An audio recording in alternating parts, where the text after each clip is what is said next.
বাংলাদেশের ক্ষমতাচ্যুত সাবেক প্রধানমন্ত্রী শেখ হাসিনার মৃত্যুদণ্ড কার্যকরের পরিকল্পনা করছে ঢাকা। মানবতা বিরোধী অপরাধের দায়ে সম্প্রতি আদালত তার বিরুদ্ধেই রায় দিয়েছে। কিন্তু এই রায় কার্যকরের পথে সবচেয়ে বড় বাধা এখন ভারত। গত শনিবার এক প্রতিবেদনে এমন তথ্যই জানিয়েছে মার্কিন সংবাদ মাধ্যম CNN। সংবাদ মাধ্যমটি বলছে, একসময় শেখ হাসিনা ধর্মনিরপেক্ষতার প্রতীক হিসেবে পরিচিত ছিলেন। একই সঙ্গে তিনি একজন বিপ্লবী নেতার কন্যা।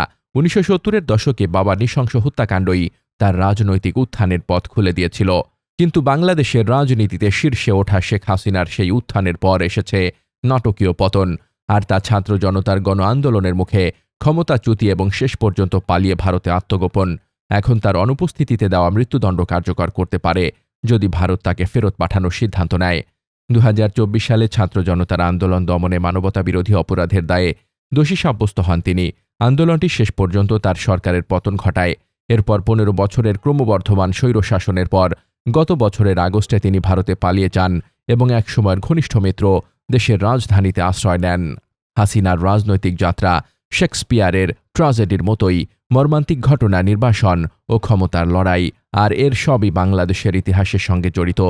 শেখ মুজিবুর রহমানের বড় মেয়ে হিসেবে স্বাধীনতার সংগ্রাম তিনি কাছ থেকে দেখেছেন, কিন্তু তার জীবনের পথ বদলে দেয় 1975 সালের আগস্টের এক রক্তাক্ত রাত। সে সময় সামরিক অভ্যুত্থানে সেনা কর্মকর্তারা ঢাকায় তার বাবা, মা ও 3 ভাইকে হত্যা করেন। হাসিনা ও তার বোন তখন পশ্চিম জার্মানিতে থাকায় বেঁচে যান। পরিবারের সদস্যদের হত্যাকাণ্ডের পর রাতারাতি নির্বাসিত হন হাসিনা। 6 বছর ভারতেই কাটান এবং এটি ভবিষ্যৎ জীবনে ভারতের প্রতি তার আস্থাকে দৃঢ় করে। 1981 সালে দেশে ফেরার পর তিনি দেখেন জনগণ নতুন আশা নিয়ে তার দিকে তাকিয়ে আছে।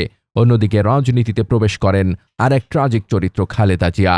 আওয়ামী লীগের নেতৃত্ব নিয়ে হাসিনা বহু বছর সংগ্রামের পথ পাড়ি দেন।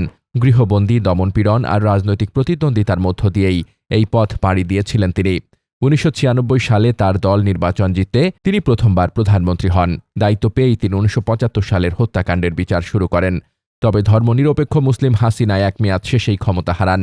2008 সালে আবার ক্ষমতায় ফিরে তাকে ভিন্ন রূপে, অর্থাৎ আরও দৃঢ়, কম আস্থাশীল, স্থায়ীভাবে ক্ষমতা ধরে রাখার সংকল্পে দেখা যায় তাকে। পরবর্তী 15 বছর তিনি কঠোর হাতে দেশ শাসন করেন। একদিকে দ্রুত অর্থনৈতিক প্রবৃদ্ধি, অন্যদিকে মানবাধিকার লঙ্ঘন, মিডিয়া ও বিরোধী দলের ওপর দমনপীড়ন বাড়তে থাকে। ভারতের নিকট প্রতিবেশী হিসেবে তিনি দিল্লিকে গুরুত্বপূর্ণ অর্থনৈতিক ও নিরাপত্তা সহযোগিতা দেন, যা পাকিস্তান ও চীনের মতো প্রতিদ্বন্দ্বী থাকা অঞ্চলে ভারতের জন্য বড় সুবিধা ছিল। কিন্তু দেশের অভ্যন্তরে বাড়তে থাকে দমননীতি। সমালোচকরা সে সময় প্রায়ই অভিযোগ করেন বাংলাদেশ একদলীয় শাসনের দিকে এগোচ্ছে। ইন্ডিয়ান এক্সপ্রেস লিখেছে, বাড়তে থাকা চাপের মধ্যে হাসিনা কেবল ভারতের নিঃশর্ত সমর্থনের ওপরই ভরসা রাখতে পারতেন।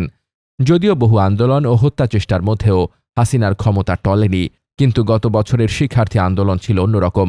সরকারি চাকরির কোটা নিয়ে আন্দোলন দ্রুত দেশজুড়ে বিক্ষোভের রূপ নেয়।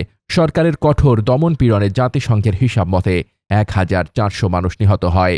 কিন্তু এ সহিংসতা আন্দোলন থামায়নি, বরং আন্দোলনকে আরও উস্কে দেয় এবং শেষ পর্যন্ত হাসিনা সরকারের পতন ঘটে। ভারতের রাজনৈতিক আশ্রয় তার জীবনের আরেকটি চক্র সম্পূর্ণ করে, অর্থাৎ প্রায় অর্ধ শতাব্দী পর আবারও দেশটিতে নির্বাসনে যান তিনি। বাংলাদেশের আন্তর্জাতিক অপরাধ ট্রাইব্যুনাল তার অনুপস্থিতিতেই বিচার করে তাকে মৃত্যুদণ্ড দেয়।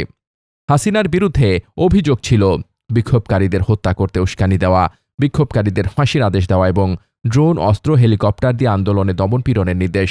আদালত বলেছে, শিক্ষার্থীদের হত্যার আদেশ তিনি দিয়েছেন এবং এটি একেবারে স্পষ্ট। রায় ঘোষণা হলে আদালতে কান্না ও করতালিতে ভরে ওঠে। ভারত এই রায়কে স্বীকৃতি দিয়ে নিরপেক্ষ অবস্থান নিয়েছে। হাসিনার ছেলে সজীব ওয়াজেদ জয় বলেন, ভারত সবসময় ভালো বন্ধু, তারা আমার মায়ের জীবন বাঁচিয়েছে। ভারতের সাবেক কূটনীতিক অনিল ত্রিগুনায়েত বলেন, ভারত তাকে ফেরত পাঠাবে কিনা তাতে আমি খুবই সন্দিহান।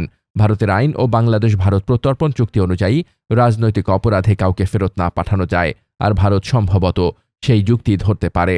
তিনি বলেন, ভারত হাসিনার বিরুদ্ধে অভিযোগকে রাজনৈতিক অপরাধ হিসেবে বিবেচনা করবে। ত্রিগুনায়েত আরও বলেন, হাসিনা এখন সব আইনি পথ শেষ করেননি। তিনি সুপ্রিম কোর্টে আপিল করতে পারেন, এমনকি হেগেও যেতে পারেন, তাই ভারত তাড়াহুড়া করবে না। এদিকে রায়ের পরদিন বাংলাদেশ পররাষ্ট্র মন্ত্রণালয় হাসিনাকে দ্রুত ফিরিয়ে দিতে ভারতের কাছে আবারও চিঠি দিয়েছে। চিঠিতে বলা হয়, হাসিনাকে ফিরিয়ে দেওয়া ভারতের দায়িত্ব। আগামী ফেব্রুয়ারির নির্বাচনের আগে হাসিনার এই মৃত্যুদণ্ড দেশের রাজনীতিতে বেশ গুরুত্বপূর্ণ। আওয়ামী লীগ এখন নিষিদ্ধ, নেতৃত্বেরও ঠিক ঠিকানা নেই। নোবেলজয়ী ডক্টর মোহাম্মদ ইউনূসের নেতৃত্বাধীন অন্তর্বর্তী সরকার গভীর রাজনৈতিক বিভাজন দূর করার কঠিন কাজে নেমেছে। এখন প্রশ্ন, হাসিনার পতন কি বিষাক্ত যুগের সমাপ্তি নাকি নতুন অনিশ্চয়তার শুরু? Desk report, বার্তাবাজার।